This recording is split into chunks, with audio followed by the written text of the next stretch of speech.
மாறன் சீரியலில் நாளைக்கு ஒரு வேறு லெவல் எபிசோட் வந்திருக்கு. கண்மணி திட்டம் படுதோல்வி ஆயிடுச்சு. அதே மாதிரி வீரா மனசில் வந்து மாறன் அசராமல் இடம் பிடிச்சிட்டாருன்னே சொல்லலாம்.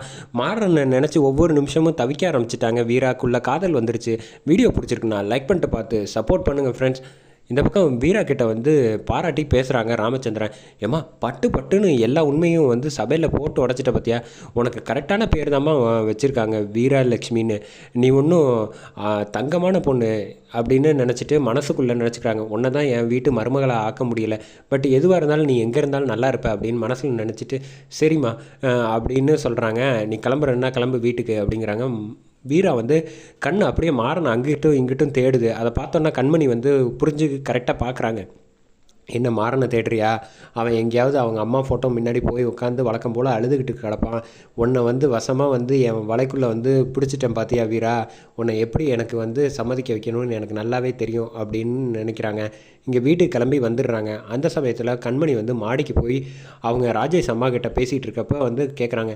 ஏம்மா நான் ஒன்று கேட்குறேன்னு நினைக்காத, வீரா வந்து மாறனை காதலிக்க ஆரம்பிச்சிட்டாமா, அது என்னால் நல்லா புரிஞ்சிக்க முடியுது. அது எனக்கும் தெரியும். அதை அவள் வந்து மனசுக்குள்ளே வந்து கரெக்டாக வந்து உட்கார்றதுக்குள்ளேயே வந்து நம்ம காய் நவுத்தி நிச்சயதார்த்தத்தை பண்ணிட்டோம். அதனால் இனிமேல் வந்து அவளால் இதிலேருந்து வலையிலேருந்து தப்பிக்க முடியாது அப்படின்னு சொல்கிறாங்க. நீ உன் புருஷன் கூட ரொம்ப சந்தோஷமாக இருக்கியா அப்படின்னு கேட்டோன்னே, நீ வந்து பழசெல்லாம் மறந்துடுவே இல்லை அப்படின்னு சொன்னோன்னா, நீங்கள் ஒன்றும் கவலைப்படாதீங்க, அவரை எப்படி எனக்கு கண்ட்ரோலில் வச்சுக்கணும்னு எனக்கு தெரியும், நீங்கள் நினைக்கிற மாதிரிலாம் எதுவும் இருக்காது, நீங்கள் தைரியமாக இருங்க அப்படின்னு ராஜேஷ் அம்மாவுக்கு வாக்கு கொடுக்குறாங்க. சரிம்மா, எதுவோ உன் மனசில் என்ன தோணுதோ அதை பார்த்துக்க அப்படிங்கிறாங்க. இந்த பக்கம் வந்து வீரா வந்து செம கோவத்தில் இருக்காங்க. அம்மா தங்கச்சிக்கிட்டையும் பேசுகிறாங்க. நீ உனக்கு கொஞ்சம் கூட புரியவே இல்லைல்லம்மா, என்னை வந்து கடைசியில் இப்படி வந்து உங்களுக்காக வந்து சம்மதிக்க வச்சுட்டீங்கல்ல, நான் உங்கள் கூட சேர்ந்து இருக்கணும்னு நினச்சேன், என் மனசை புரிஞ்சிக்காமல் இப்படி ஒரு முடிவை எடுக்க வச்சுட்டிங்களே அப்படின்னு சொன்னோன்னே, உங்களுக்கு புது நம்பர்லேருந்து கால் வந்துக்கிட்டே இருக்குது, இவங்க எடுக்காமல் இருக்காங்க. உடனே வந்து தங்கச்சி பிருந்தா வந்து எடுத்து பேசு, வேறு யாராவது இருந்தால் அப்படின்னோட கால் பண்ணோன்னே, நான் தான் மாப்பிள்ளை அரவிந்த் பேசுகிறேன் அப்படின்னு சொன்னோன்னே, வீரா கிட்ட பேசணும், கொஞ்சம் ஃபோனை கொடுங்க அப்படின்னோடனே ஃபோனை கொடுக்குறாங்க. யாருன்னொன்னே, நீ பேசி பாரு உனக்கே தெரியும்னு அவங்க அம்மா சொன்னதுனால ஃபோனை எடுத்து பேசுகிறாங்க. அரவிந்த் வாய்ஸ் தெரியாமல், யாருங்க நீங்கள், எதுக்கு இந்த நேரத்தில் கூப்பிட்றீங்க அப்படின்னு சொன்னோன்னே, என்ன இப்போ தான் மோதிரம் மாற்றணும் அதுக்குள்ளே வந்து என்னை மறந்துட்டிங்களா அப்படின்னோடனே, ஓ நீங்களா, எனக்கு உங்கள் வாய்ஸ் தெரியல அப்படின்னு சொன்னோன்னே, பிருந்தா காது கிட்ட பக்கத்தில் வந்து வீரா ஃபோன் பக்கத்தில் நின்றுட்டு பேசுகிறாங்க. பேசு பேசு, மாப்பிள்ளை ரொம்ப டீசெண்டாக இருக்கார் போல் அப்படின்னோடனே, ஹலோ சிக்னல் கிடைக்கல, நான் கொஞ்சம் தூரம் தள்ளி பேசுகிறேன், அக்கா பார்த்து பேசுக்கா, விடிய விடிய பேசுகிறாத, உனக்கு கொஞ்சம் வேலை இருக்குது அப்படின்னு சொன்னோன்னே, கிண்டல் பண்ணாத, நான் போய் பேசிட்டு வரேன் அப்படின்னு சொல்லிட்டு அவர் வந்து ரொமான்டிக்காக வந்து உன் கூட பார்த்து பேசணும்ல, கல்யாணம் ஆக போகுது அப்படின்னு பேசிகிட்டு இருக்கப்போ வீரா வந்து, தப்பாக நினச்சிக்காதீங்க, எனக்கு கொஞ்சம் டைம் ஆச்சு, நான் ஆட்டோ சவாரி போகணும் அப்படின்னு சொன்னோன்னே, நைட்டு ஓட்டுவீங்களா, பார்த்து ஜாக்கிரதையாக இருங்கன்னு, நான் பல மாதமாக ஓட்டிகிட்டு தான் இருக்கேன், எனக்கு பார்த்துக்க தெரியும், ஃபோனை வச்சிடுறேன் அப்படின்னு சொல்லிட்டு வச்சிடுறாங்க. இந்த பக்கம் வீரா வந்து ஆட்டோ எடுத்துகிட்டு கிளம்பி போயிட்டுருக்காங்க. இந்த சமயத்தில் தான் கண்மணி வந்து ராமச்சந்திரன் கிட்ட வந்து பால் போட்டு விடலாம் அப்படின்னு திட்டத்தோடு வந்திருக்காங்க. அந்த திட்டத்தை வந்து முறியடிச்சிட்டார் ராமச்சந்திரன்.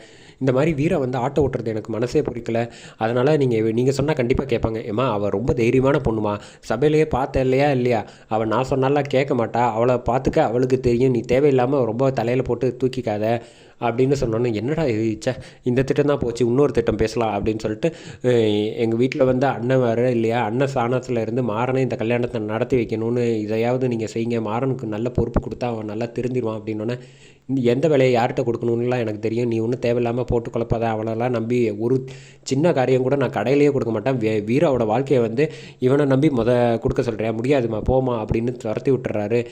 என்னடா இது, நம்ம திட்டம் போட்டு 2 திட்டமும் ஃப்ளாப் ஆகி போச்சு, இவரை எப்படி சம்மதிக்க வைக்கிறதுன்னு யோசிச்சுக்கிட்டே இந்த பக்கம் வெளில வராங்க.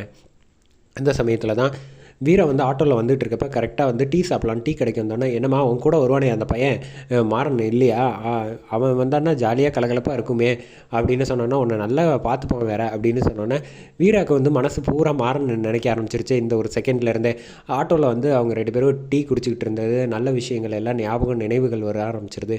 சரின்னு அங்கேருந்து சரி மனசு கேட்காம, என்னடா இது அவனையே ஞாபகப்படுத்துகிறாங்க அப்படின்னு சொல்லிட்டு கிளம்பி மறுபடியும் ஆட்டோ எடுத்துகிட்டு வந்தால் குல்ஃபிக்காரங்க வராங்க. குல்ஃபி வந்து, அக்கா உங்களுக்கு வேணுமா, எப்போ வந்தாலும் உங்களை பார்த்தா வந்து குல்ஃபி கொடுக்க சொல்லியிருக்காரு அண்ணன், காசு வந்து அவர்கிட்ட வாங்க சொல்லியிருக்காரு, உங்களுக்கு எப்போ வேணாலும் சொல்லுங்கள், இங்கே தான் சுற்றிட்டு இருப்பேன், அண்ணன் வந்துடுவார் இன்னும் கொஞ்சம் நேரத்தில், பார்த்து பத்திரமா இருங்க, அண்ணனுக்காக வெயிட் பண்ணுறீங்களா அப்படின்னோன்னா, இல்லை அப்படின்னு சொல்லி சமாளிக்கிறாங்க. அடுத்தது வந்து ஆட்டோ ஓட்டிகிட்டு வந்துட்டுருக்காங்க. வர்றப்ப கரெக்டாக வந்து செக் போஸ்ட்டில் நிப்பாட்டி கேட்குறாங்க, நீயாம்மா உன் கூட வந்து பாதுகாப்புக்காகவே பின்னாடியே வருவானே அந்த பையன் பேர் என்ன, மாறன். ஏன் இன்றைக்கி அவன் வரலையா? அவன் வந்தான்னா நல்ல கலகலப்பாக இருக்கும், நல்ல பையன்மா. சரி நீ கிளம்பு அப்படின்னு சொல்லிடுறாங்க. என்னடா இது, இன்றைக்கி பூராவே அவனை நினச்சே நம்ம எல்லாரும் ஞாபகப்படுத்துகிறாங்க, நம்ம மனசு வேறு அவனை தேடுதே அப்படின்னு ஒரு செகண்ட் யோசித்து அவன் இப்போ எங்கே இருக்கான், என்ன பண்ணிக்கிட்டு இருப்பான் அப்படின்னு யோசிக்கிறாங்க. அப்போ தான் வந்து மாறன் வந்து மனசு கேட்காம அவங்க அம்மாவோட நினைவிடத்தில் படுத்துக்கிட்டு இருக்காங்க. அப்புறம் வந்து சரி இங்கே இருந்தால் சரியாக வரான்னு வீட்டுக்கு வந்துடுறாங்க. அதிகாலையில் 4 மணிக்கு வந்தோடனே விடிஞ்சோடனே வந்து அவங்க அத்தை வந்து வள்ளி எழுப்பி விட்றாங்க, காஃபி குடிக்கிறான்னு. நான் ரொம்ப ஃபீல் பண்ணாரா, அவள் போனால் போயிட்டு போகிறா, நீ வேறு வாழ்க்கையை தேட வழியை பாரு, உனக்கு அந்த பொண்ணு மட்டும்தான் இருப்பாளா அப்படின்னோடனே என்னை பற்றி யாருமே புரிஞ்சுக்கிறது கூட இல்லையேன்னு ஃபீல் பண்ணுறாங்க. அதோட